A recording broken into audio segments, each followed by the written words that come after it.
ভগবানকে যখন আপনি ডাকবেন, ভগবান মাঝে মাঝে আপনাকে ধাক্কা মেরে মেরে দেখবে আপনি কতখানি ভগবানের হয়েছেন।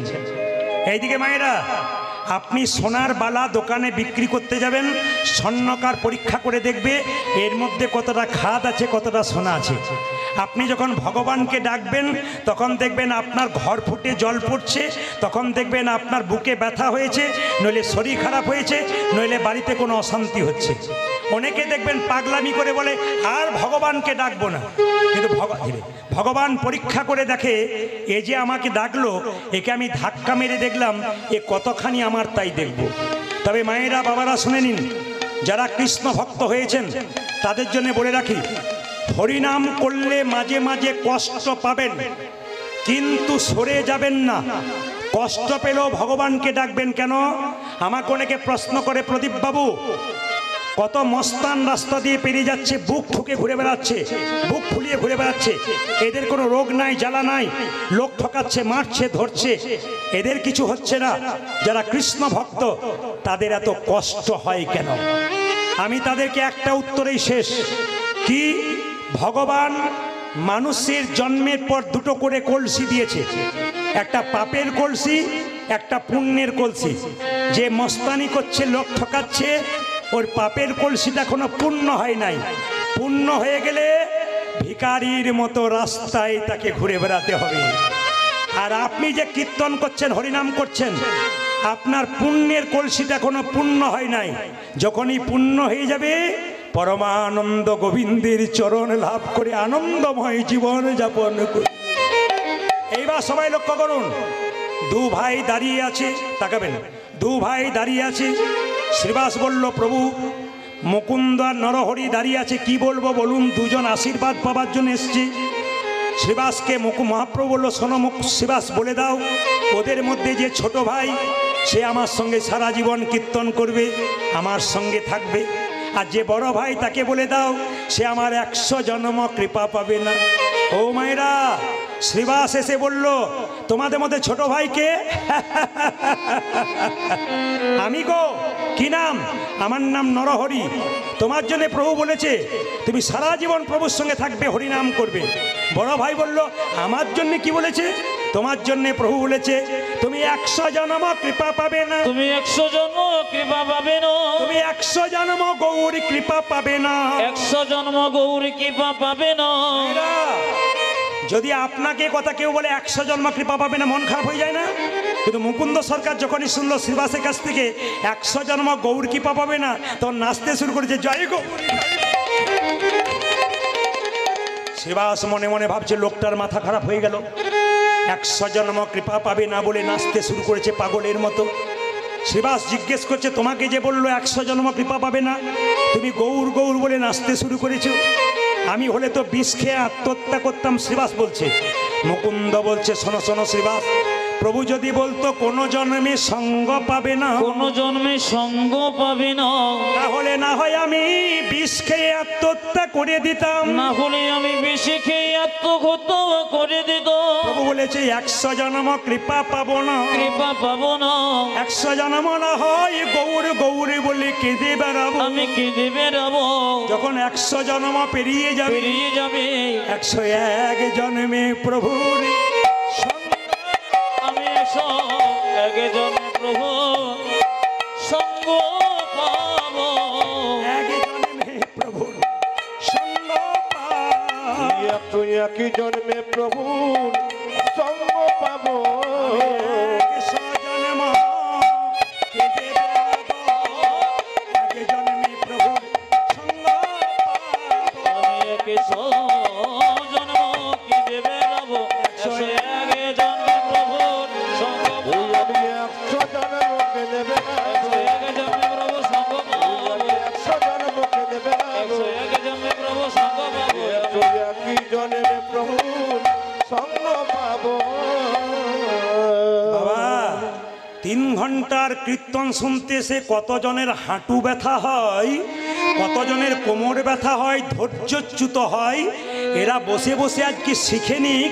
মুকুন্দ সরকার বলছে 100 জন্ম গৌর বলে কাঁদবো, 101 জন্মে তো কৃপা পাবো। এর থেকে কি শিখে যাচ্ছেন?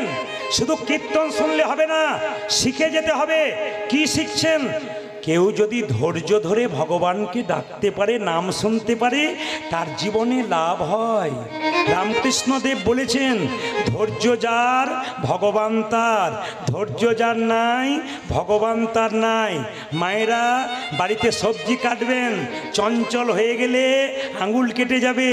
রান্না করবেন, দুবার নুন দিয়ে ফেলবেন, বাড়ির লোকের কাছে গাল খাবেন। দাদা ভাইয়েরা যারা চঞ্চল, তাদের জীবনে কোনো উন্নতি নাই। মহাভারত কি বলল?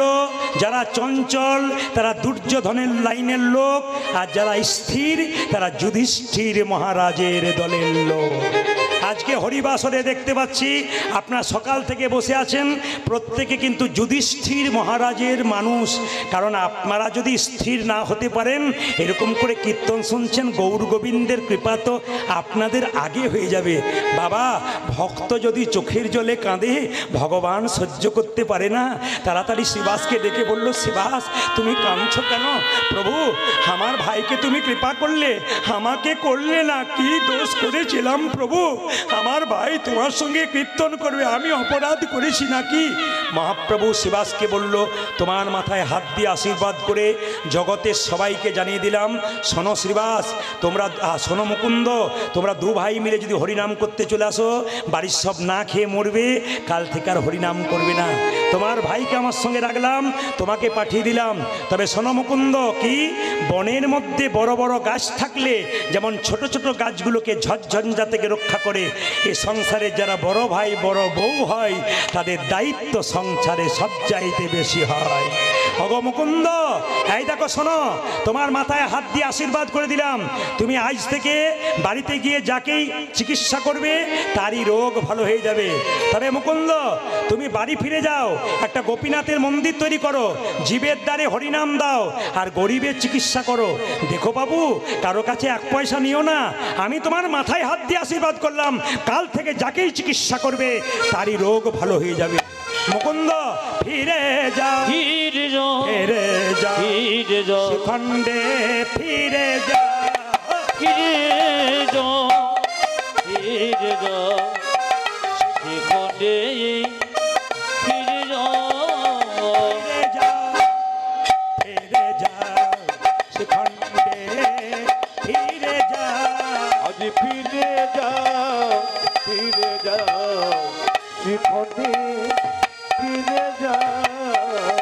দারে দারে গিয়া চরণে ধরিয়া, তুমি দরে দরে গিয়া চরণে ধরিয়া, দারে দারে গিয়া চরণে ধরিয়া, ও তুমি দাঁড়ে দাঁড়ে গিয়া চরণে ধরিয়া, হরির নাম বিনা। তুমি দরে দরে গিয়া চরণে ধরিয়া, হরে বীর ফিরে যাও, ফিরে যাও, শিখণ্ডে ফিরে যাও, ফিরে যাও, ফিরে যাও, শিখণ্ডে ফিরে যাও। আমার মহাপ্রভুর আজ্ঞা পাইয়া মুকুন্দ চলিলা, মুকুন্দ চলিলা। আমার মহাপ্রভুর আজ্ঞা পাইয়া মুকুন্দ চলিল, মুকুন্দ চলিল, মহাপ্রভুর আজ্ঞা পাইয়া মুকুন্দ চলিলা, মুকুন্দ চলিলা। ওই আমার মহাপ্রভুর আজ্ঞা পাইয়া মুকুন্দ চলিলা, মুকুন্দ চলিলা। শিখণ্ড গ্রামেতে আমি শিখণ্ডে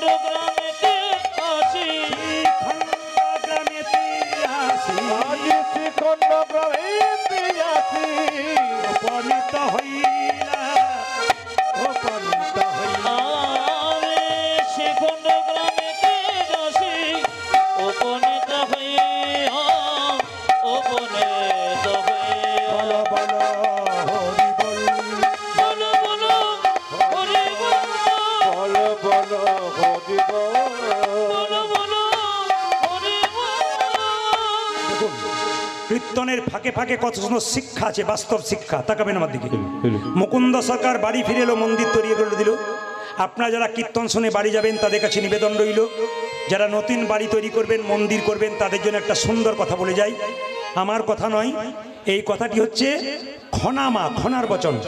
ও মায়েরা, বাড়ি তৈরি করতে গেলে খনামা বলেছে যে দক্ষিণ দুয়ারি ঘরের রাজা, পূব দুয়ারি তার প্রজা, উত্তর দুয়ারির খাজনা নাই, পশ্চিম দুয়ারির মুখে ছাই। যতজন জ্ঞানীজন এখানে বসে আছেন, এই কথাটি খনা মায়ের কথা, যার জিভ কেটে দেওয়া হয়েছিল। খনার বচন পড়লে জানতে পারবেন। আজকে মুকুন্দ সরকার বাড়ি এলো, কিন্তু সবাই লক্ষ্য করুন, খনার বচনের মতো মানলো। কি মানলো? তাকাবেন কি বলছে। বলছে দক্ষিণ দুয়ারি ঘরের রাজা, পূব দুয়ারি তার প্রজা, উত্তর দুয়ারির খাজনা নাই, পশ্চিম দুয়ারির মুখে ছাই। যদি বাড়ি কোনোদিন কেউ করেন, তবে দরজাটা দক্ষিণ দিকে করলে আপনার ঘরটা রাজার ঘর হয়ে যাবে। কারণ দক্ষিণ দিকে কোনো ঝঞ্ঝা নাই, সবসময় সুসুর করে সুন্দর হাওয়া দেয়। যদি দক্ষিণ দিকে কেউ না করতে পারেন, তবে খনামা বলেছে পূব দুয়ারি তার প্রজা, না পারলে পূব দিকে করো। উত্তর দিকে দরজা করলে খাজনা দেবার পয়সা থাকে না, অভাব বেড়ে যায়। পশ্চিম দুয়ারির মুখে ছাই, তার মানে পশ্চিম দিকে দরজা করলে কি হয় মা? ঝড়ঝঞ্ঝা পাবার সুযোগ থাকে। আবার তাকাবেন, বাড়ি তৈরি করেছেন, মন্দিরটা কোথায় করবেন? বাড়ির ভেতরে মন্দির কোথায় করবেন? যে যেখানে বসে শুনে রাখুন, ঈশান কোণে বাড়িতে মন্দির করতে হয়। ঈশান কোণ কাকে বলে? পূর্ব, উত্তর কোণটাকে ঈশান কোণ বলা হয়। সাবধান থাকবেন, যতজন কীর্তন শুনতে এসছেন, বাণীগুলো শুনে নেবেন, জীবনে ব্যবহার করবেন, শিখবেন। যদি কেউ ঈশান কোণে কোনোদিন বাথরুম পায়খানা করে, আমার কথা নয়, বড় বড় জ্যোতিষ পণ্ডিতরা বলছেন, যদি কেউ বাড়ি তৈরি করে ঈশান কোণে বাথরুম পায়খানা করে ফেলে, তবে জেনে নেবেন তার বাড়িতে বেশ কয়েক বছরের মধ্যে একজন আত্মহত্যা করতে চলেছেন। তাই বারবার বলবো, অনেকে প্রশ্ন করতে পারেন, প্রদীপ বাবু আমার বাড়িতে ঈশান কোণেই পায়খানা ঘর, তাহলে এখন করব কি? আমার তো জায়গা নাই। জ্যোতিষ বন্ধু আমার প্রচুর আছে, তাদের সঙ্গে প্রায় দিন আমার আলোচনা হয়। বললাম তাহলে কি করা যায়? বললেন জ্যোতিষ শাস্ত্র বলেছে, যদি বাথরুম পায়খানা বাই চান্স আপনার ঈশান কোণে হয়, তবে আপনি এক বাটি লবণ দোকান থেকে কিনে এনে, টাটকা লবণ, ঈশান কোণে বাথরুমের কোনো এক জায়গায় রেখে দেবেন। প্রতি মাসে মাসে একবার করে পরিবর্তন করে নেবেন। আপনি যে রান্না করবেন, রান্নাঘরটা কোন ঘরে হবে? অগ্নিকোণ, পূর্ব দিকে মুখ করে রান্না করবেন। যখন বাড়িতে শোবেন, জ্যোতিষশাস্ত্র বলল দক্ষিণ দিকে মাথা করে শুতে হয়, উত্তর দিকে পা করে শুতে হয়। উত্তর দিকে মাথা করে শুতে নেই কেন? তাকাবেন, আমাদের পূর্বপুরুষ যারা মারা গেছে, তারা যমের দুয়ার হচ্ছে দক্ষিণ দুয়ার। তাই সব সময় পূর্বপুরুষরা দক্ষিণ দিকেই থাকেন। দক্ষিণ দিকে পা করে শুলে পূর্বপুরুষদেরকে অপমান করা হয়। দক্ষিণ দিকে পেছন করে কেউ বাথরুম বসলে পূর্বপুরুষকে অপমান করা হয়। এই জন্য মাথায় রাখবেন, এক দক্ষিণ দিকে মাথা করতে পারেন, এক পূব দিকে মাথা করতে পারেন, উত্তর দিকে মাথা নয়। হিসাব বলে দিলাম, মুকুন্দ সরকার একটা গোপীনাথের মন্দির তৈরি করলো। যাকে চিকিৎসা করছে তারই রোগ ভালো হলো। সেই সময় বাংলার একজন নবাব ছিল মালদাতে। যদি কেউ যান মালদা, আমি প্রতিনিয়ত মালদাতে গান করি। মালদার গৌর বলে একটা জায়গা আছে, ওখানে একজন নবাব ছিল মুসলমান, তার নাম হুসেন শাহ। তার পেটে একবার যন্ত্রণা হলো। একজন বলল, নবাব তোমার পেটের যন্ত্রণা কেউ ভালো করতে পারলো না, একজন ভালো করতে পারবে। বলে কে পারবে? শ্রীখণ্ডে যদি মুকুন্দ কবিরাজের বাড়ি যেতে পারো, তবে শর্ত আছে। কি? গরিবের চিকিৎসা করে, বড় লোকের করে পারে না। নবাব বললো তাহলে আমি কি করে যাব? তুমি হুসেন ফকির সেজে যাও, তোমাকে যেন কেউ চিনতে না পারে। এত বড় বাংলার নবাব হুসেন ফকির সেজে শ্রীখণ্ডে এলো, এসে জিজ্ঞেস করছে, ও ভাই মুকুন্দ সরকারের বাড়ি কোনটা? ওই যে মন্দিরটা দেখতে পাচ্ছ, ওটাকে লক্ষ্য করে চলে যাও। এ ভাই মুকুন্দ সরকারের বাড়ি কোনটা? সোজা চলে যাও, দেখবে প্রচুর লোক লাইন দিয়ে দাঁড়িয়ে আছে, চিকিৎসা করাচ্ছে। ও ভাই মুকুন্দ সরকারের বাড়ি কোনটা? আর একজন বলছে, না না, যত এগিয়ে যাবে খোল করতালের শব্দ পাবে, ওটা মুকুন্দ সরকারের বাড়ি। মায়েরা, এত বড় বাংলার নবাব হুসেন শাহ ফকির সেজে কেউ যেন চিনতে না পারে এরকম করে দাঁড়িয়ে আছে। সবাইকে বললো, বাবা আমাকে একটু জায়গা করে দাও, আমি ফকির মানুষ, আমার পেটে বড় যন্ত্রণা। সবার মায়া হলো, সামনে দাঁড় করিয়ে দিল। মুকুন্দ সরকার তখন তুলসী পত্র দিয়ে গোবিন্দের চরণ সেবা করছে। যে যেখানে বসে আছেন মন দিয়ে শুনে নিন, একবারে দামি কথা। অ্যাপেলো, চেন্নাই, ব্যাঙ্গালোর, ভেলোর ডাক্তার দেখাতে যান, প্রদীপ পালের কথাটা মিলিয়ে নেবেন।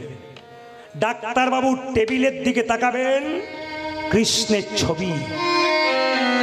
যে জাতির ডাক্তার সেই জাতির ভগবানকে তারা ভজনা করে। আমি একবার গিয়েছিলাম, একজন ডাক্তারকে দেখাচ্ছিলাম, উনি দেখলাম টেবিলে কৃষ্ণের ছবি রেখেছেন, অথচ সব চাইতে বড় ইউরোলজি 201টা ইউরোলজি চেন্নাই হসপিটালে, তার মধ্যে 1 নম্বর জায়গায় ফরেন কান্ট্রি থেকে পাস করে এসেছে, আমেরিকা থেকে পাস করে এসেছে। সেই ব্যক্তি চিকিৎসা করবার আগে কৃষ্ণের চরণে তুলসী পত্র দিয়ে চিকিৎসা করছে। লজ্জা লাগা উচিত আমাদের। একটু MA পাস করে হাত তুলতে লজ্জা করে, ঘৃণা হওয়া দরকার। শিখে নিন ওদের কাছ থেকে, ওরা কি করলেন আর আমরা কি করলাম। অনুকূল ঠাকুর এত বড় হলো কেন? দীক্ষা কারো কাছে নাই, তার মায়ের কাছে নিয়েছিল। স্যার আইজাক নিউটন এত বড় বিজ্ঞানী, ভগবান বিশ্বাস করেছিল। আইনস্টাইন বিখ্যাত বিজ্ঞানী, জীবনে আমিষ খায় নাই, চিরকাল নিরামিষ খেয়েছে। সচিন টেন্ডুলকরের ওপরে একজন ব্যাটসম্যান হয়ে গেল, তার নাম বিরাট কোহলি। যারা পড়াশুনো করছেন দেখছেন তারা দেখে নেবেন, বিরাট কোহলি এবং অনুষ্কা স্বামী স্ত্রী দুজনে মিলে নিরামিষ খায়। অনেকে বলে নিরামিষ খেলে দুর্বল হয়ে যাবে, ওদের কাছে শিখে নিন, নিরামিষ খেয়েও পৃথিবীর 1 নম্বর ব্যাটসম্যান হয়ে গেল, যার হাতের জোরে বারবার 6 মারতে পারে। ভুল সিদ্ধান্ত নেবেন না, ঠিক সিদ্ধান্ত নেবেন। কেন? নিরামিষ খাবার জন্যে শরীরটা তৈরি হয়েছে, আমিষ খাবার জন্যে নয়। যে যত খায়, যে যত ভোগী সে তত রোগী, আর যে যত ত্যাগী সে তত নিরোগী। মায়েরা, নবাব হুসেন শাহ যেই না দাঁড়িয়ে আছে, মুকুন্দ সরকার গাইছে আর নবাব শুনছে। কি সুন্দর গাইছো, মুকুন্দ গাইছে। ওগো প্রভু, আমি তোমাকে সোনার মন্দির তৈরি করে দিতে পারলাম না, মন মন্দিরে রাখবো। নবাব শুনছে আর মুকুন্দ গাইছে, আমার মন মন্দিরে তুমি মদন মোহন দাঁড়াবে গো আসি ডাকিয়া। তুই আমার মন মন্দিরে মদন মোহন দাঁড়াবে গো আসি ডাকিয়া।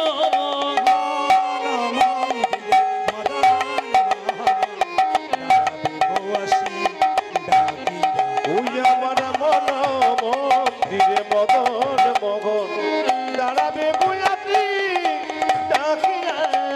কাঁদিয়া কাঁদিয়া তব নাম লইয়া, আমি কাঁদিয়া কাঁদিয়া তব নাম লইয়া। কাঁদিয়া। হরি বল।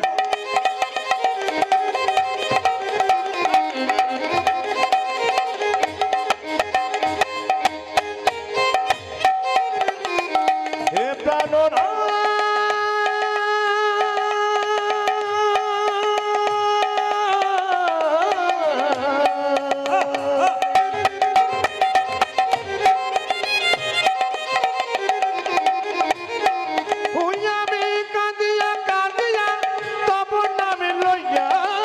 জলে বো ভাসায়া, আমি কাঁদিয়া কাঁদিয়া তব নাম লইয়া। নয়ন জলে মুখ ভাসাইয়া।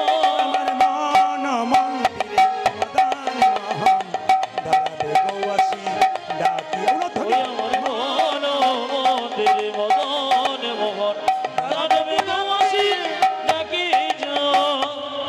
এই যে মাঝে ভেতরে আপনাকে ডাকছি, আপনাকে। চশমা পরে ওই যে মাঝে আস্তে আস্তে হ্যালো, আপনাকে, এই যে আপনাকে, আপনাকে ওই যে মাঝে ভেতরে বসে ওই যে ওইদিকে তাকাচ্ছেন, আপনাকে ডাকছি, চশমা পরে ওই যে আপনাকে ডাকছি, আপনাকে, আপনাকে এদিকে শোন এদিকে শোন আপনাকে ডাকছি, আপনাকে আপনাকে ডাকছি এদিকে শোন আপনাকে না না, আপনাকে নয়, মুকুন্দ সরকারকে ডাকছি নবাব, ভয় খেয়ে যাবেন না। এই যে ধীরে, তোমাদের সবচাইতে গরিবকে এই যে বাবা। কি নাম তোমার?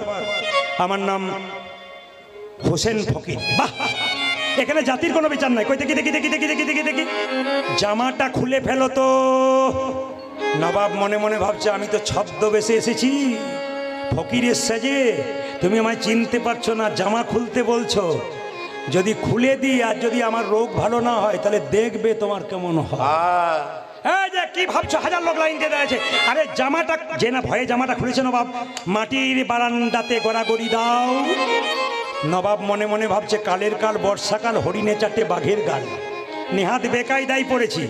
আরে বাবা, আমি সোনার পালঙ্ক ছাড়া শুই না, আমাকে বলছে মাটির বারা। আরে ভাবছো কি, গড়াগড়ি দাও। যেই না নবাব গড়াগড়ি দিয়েছে অমনি চমকে উঠে বলল, কবিরাজ কি তোমার এখানে ওষুধ দেওয়া থাকে নাকি? বলে কেন গো? যেই না আমি গড়াগড়ি দিলাম আমার অর্ধেকটা পেটের রোগ ভালো হয়ে গেল। মুকুন্দ বলল, সবাইকে দিতে দিতে এক আধটু পড়ে যায়, তোমার হয়তো কাজে লেগে গেছে। ওই দেখি দেখি দেখি দেখি হাঁ করো তো। যেই না নবাব হাঁ করেছে, মুকুন্দ সরকার ওষুধ দিয়েছে আর নবাবের পেটের যন্ত্রণা ভালো হয়ে গেছে। কি শিখলেন? যেই না মাটিতে গড়াগড়ি দিল অমনি নবাবের অর্ধেক পেটের যন্ত্রণা ভালো হয়ে গেল। তত্ত্ব কি বলল? ভক্ত পদ ধুলি আর ভক্ত পদ ভক্ত ভক্ত শেষ হয় তিন মহাব। যেখানে হরিনাম হয় সেই জায়গায় কোনো ভক্ত যদি কীর্তনের শেষে একবারে হাগৌরি বলে গড়াগড়ি দিতে পারে, তার শুধু দেহ রোগ দূর হয় তা নয়, তার ভব রোগ দূর হয়ে যায়। তাকাবেন, আমি শুধুমাত্র প্রত্যেকটা উদাহরণের দ্বারা বলে দিই, আপনারা শুনবেন। আমি কয়েকদিন আগে হুগলিতে গান করছিলাম। মায়েরা, গানের বাসাতে যখন বসে আছি, তিনটে মেয়ে 4 চাকা থেকে নেমে খালি বাড়ির লোককে খোঁজ করছে, প্রদীপবাবু কোথায় আছেন। আমার বাসাতে গেলেন, তিনটে মেয়ে 3টে গোপালকে ছেলের মতো কোলে করে নিয়ে গেলেন, নিয়ে বসিয়ে বললেন, বাবা কলকাতার সব জায়গায় পাওয়া যায় না, আমার এখানে আত্মীয় বাড়ি, তাই 3 জন চলে এলাম। ভালো করেছেন। কীর্তনের আসরে বসে আছে, সবাই লক্ষ্য করবেন যারা মায়েরা কীর্তন শুনছেন, মেয়েগুলো কীর্তনের আসরে বসে আছে, 3টে গোপালকে সামনে বসিয়ে কীর্তন শুনছে। কীর্তন যখন শেষ হয়ে গেল, 3টে মেয়ে ধুলোতে গড়াগড়ি দিচ্ছে। আমি একজনকে জিজ্ঞেস করলাম, দিদি এত দামি কাপড় কলকাতা থেকে এসেছো, দামি দোকান থেকে কিনেছো, কাপড়টা তোমার ময়লা হয়ে যাবে না? উনি বললেন, বাবা আপনার কীর্তনে শুনেছি স্বামীর যদি 10টা কাপড়ের দোকান থাকে, চিতাতে যখন শুয়ে দেবে একটাও কাপড় সঙ্গে দেবে না, তাই ধুলায় গড়াগড়ি দিলাম। শুনলে চমকে যাবেন। জিজ্ঞেস করলাম, আপনি কি করেন? মায়েরা চমকে যাবেন শুনলে। বলছে, কলকাতার কোনো একটা কলেজে আমি পড়াই, মানে প্রফেসর, লেকচারার, অধ্যাপিকা। লজ্জা লাগা উচিত। সামান্য MA পাস করে আমরা ধুলোতে গড়াগড়ি তো দূরে কথা, হাত তুলতে পারি না, কিন্তু লজ্জার বিষয়। কলেজে পড়াই যে মেয়েটা, সেই মেয়েটা গড়াগড়ি। আরেকজন মেয়েকে জিজ্ঞেস করলাম, আপনি কি করেন? উনি বলছেন, আমার স্বামী দাঁতের ডাক্তার, আমিও ডাক্তার। বাহ! আরেকটা মেয়ের কম বয়স জিজ্ঞেস করলাম, তুমি কি করো? বলছে, দাদা আমি বিউটি পার্লারে কাজ করি। বললাম, আমিও তো করি। উনি বললেন, আপনি কখন করেন? সবসময় তো কীর্তন করছেন। আমি কীর্তনের মাধ্যমেই তো করি। বললাম, বুঝলাম না। বলে, শোনো, তুমি যখন বিউটি পার্লারে কাজ করো তখন সবার বাইরেটা ভালো করার চেষ্টা করো, আর আমি হরিনামের বিউটি পার্লারে কাজ করি ভক্তের ভেতরটাকে ভালো করার।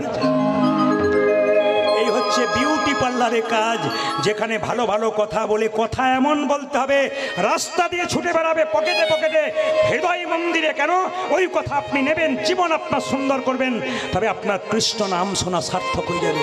মায়েরা, যেই না মুকুন্দ সরকার ওষুধে নবাবের ভালো হয়ে গেছে, নবাব চিৎকার করে বলল, মুকুন্দ কে? কে তুমি? এত বড় সাহস, তুমি আমার নাম করছো? আমি হলাম সারা বাংলার নবাব হোসেন শাহ। নবাব, আমার অপরাধ হয়ে গেছে। না না, অপরাধ তোমার হয়নি, তোমাকে পরীক্ষা করতে এসেছিলাম তুমি কত বড় কবিরাজ। সত্যি তুমি বড় কবিরাজ, তোমাকে এখানে রাখা হবে না, তুমি আমার গৌড়ে চলো মালদাতে। মায়েরা, রাত্রিবেলায় মহাপ্রভু মন্দিরে মুকুন্দ বলছি, প্রভু বলে দাও, তুমি তো বলেছিলে গরিবের বাড়িতে হরিনামে দিতে, তুমি তো বলেছিলে গরিবের চিকিৎসা করতে, তুমি তো আমাকে মুসলমানের বাড়ি যেতে বলনি, আমি কি করব? সঙ্গে সঙ্গে ভগবান মহাপ্রভু আকাশবাণী করে বললেন, মুকুন্দ, ঈশ্বরে যা করে তা, জোরে বলুন, মঙ্গলের জন্যে। আমি শুনতে চাই, জোরে বলবেন, ঈশ্বর যা করে তা, একটু জোরে বলুন, ঈশ্বর যা করে তা। এবার চুপ করুন, আমি যা বলবো এবার বলবেন। আপনার ছেলে মাধ্যমিক পরীক্ষায় ফেল করেছে, আমি যদি কাছে গিয়ে বলি ঈশ্বর যা করে তা মঙ্গলের জন্য, কি বলবেন? বাজে বকবেন না। তাহলে ভালো হলে মঙ্গল, না হলে অমঙ্গল। মায়েরা, মুকুন্দ সরকার গেল নবাবের বাড়ি মালদাতে, কিন্তু মুসলমান মানে কি? সৎ ইমান, মুসলমানের সৎ মান মানে ইমান। নবাব হোসেন শাহ সৎ মানুষ ছিলেন, তিনি বললেন, মুকুন্দ, তোমাকে নিয়ে এলাম, কি করতে হবে? বলে, শোনো, আমাকে একটা সুন্দর মন্দির তৈরি করে দাও, আমি গোপীনাথের ভজন করব আর জীবের দ্বারে হরিনাম দেবো। বলছে, বেশ, তোমাকে তাই দিলাম। মুকুন্দ সরকার গোপীনাথের ভজনা করছে। মায়েরা, মাথায় কাপড়গুলো নিন, সবাই সবাই মাথায় কাপড়গুলো নিন, প্রেম সে ভক্তি করে বসুন। মুকুন্দ সরকার গোপীনাথের ভজন করছে, আর পেছনে শুনবেন ভালো করে, পেছনে একটা মেয়ে তাল পাতার পাখাতে হাওয়া করছে। কোন পাতা বললাম, জোরে বলুন? তাল পাতার পাখা, তার মধ্যে ময়ূরের পালক। মুকুন্দ কীর্তন গাইছে, আপনার সবাই উলুদ হয়ে দেবেন। কি গাইছে? আমার কানু সে বিনোদ, কানু সে বিনোদ, ওই আমার কানো সে বিনোদ রায় গো, কানো সে বিনোদ রায়। আমার কানুতে বিনোদ রায় গো, আমার কানুতে বিনোদ রায়। বিনোদ চূড়াই, বিনোদ বরিহা, আজ বিনোদ চূড়া, বিনোদ বরিহা। বিনোদ।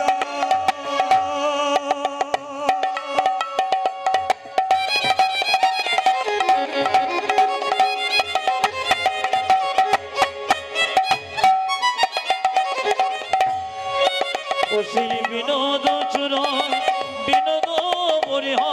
বরিহা বিনোদ উড়িছে তাই গো, বিনোদ জুড়েছে গাওয়ায়। উদাজ কানুতে বিনোদ রায় গো, আমার কানুতে বিনোদ রায়। ওই আমার কানো সে বিনোদ রায় গো, কানো সে বিনোদ রায়।